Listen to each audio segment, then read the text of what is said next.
ഗുരുവും ശ്രീനാരായണ ഗുരു കൂട്ടായ്മയിലെ എല്ലാ ആത്മസഹോദരങ്ങളുടെയും ശ്രദ്ധയെ ഗുരുചിന്തനത്തിലേക്ക് ക്ഷണിച്ചു കൊള്ളുന്നു.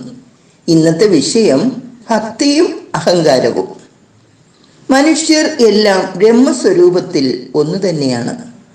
ഉള്ളിലെ ബോധസ്വരൂപത്തിൽ അന്ധതയാർന്ന അജ്ഞതയിൽ മൂടിക്കഴിയുന്നത് കൊണ്ട് ഓരോരുത്തരിലും പലതരത്തിലുള്ള അനിഷ്ടങ്ങൾ ഉണ്ടാകും. അതുപോലെ തന്നെയാണ് യഥാർത്ഥ ഗുരുവിനെയും ഗുരുദർശനത്തെയും പലതായി കാണുന്നത്. ഈ സമയത്ത് ആസുര വിചാരം പടരുമ്പോൾ യഥാർത്ഥ ഭക്തർക്ക് പ്രത്യാശയ്ക്ക് വക നൽകുന്നത് ഗുരുദർശനം ഒന്നു മാത്രമാണ്.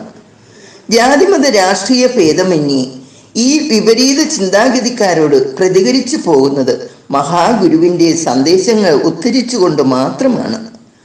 പ്രാർത്ഥനയെ ധ്യാനത്തോട് ചേർത്ത് വെച്ച് മനസ്സിനെ ഏകാഗ്രമാക്കി ശുദ്ധമായ വിചാരബോധത്തിലേക്ക്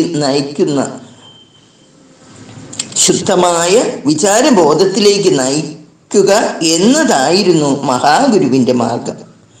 ഗുരു സന്ദേശവാഹകർ എന്ന് പറഞ്ഞു കേൾക്കാൻ ആഗ്രഹിക്കുന്ന നമ്മിൽ പോലും നമ്മുടെ മനസ്സ് പലരിലും നല്ലതിനെ സ്വീകരിക്കാൻ ഇതേവരെ പ്രാപ്തി കൈവരിച്ചിട്ടില്ല.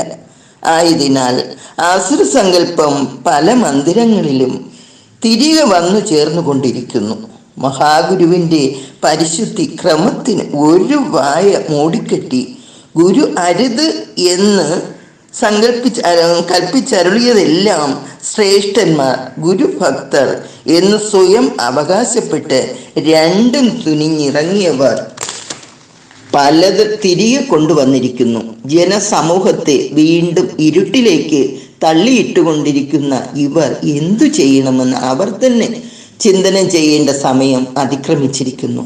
ഭക്തിയും അഹങ്കാരവും ഒന്നിച്ചിരിക്കുകയില്ല. ധർമ്മമാണ് ലോകത്തെ പ്രവർത്തിപ്പിക്കുന്നത്. ജനങ്ങൾക്ക് ഉപകാരം ചെയ്യുന്നത് തന്നെയാണ് മുഖ്യധർമ്മം. മനസ്സുകൊണ്ടോ വാക്കുകൊണ്ടോ കർമ്മം കൊണ്ടോ ആരുടെയും മനസ്സ് വേദനിപ്പിക്കാതിരിക്കുക. വാക്ശുദ്ധിക്കും മനഃശുദ്ധിക്കും പ്രാധാന്യം കൊടുത്തുകൊണ്ടുള്ളതാകട്ടെ നമ്മുടെ ഈ ജീവിതം.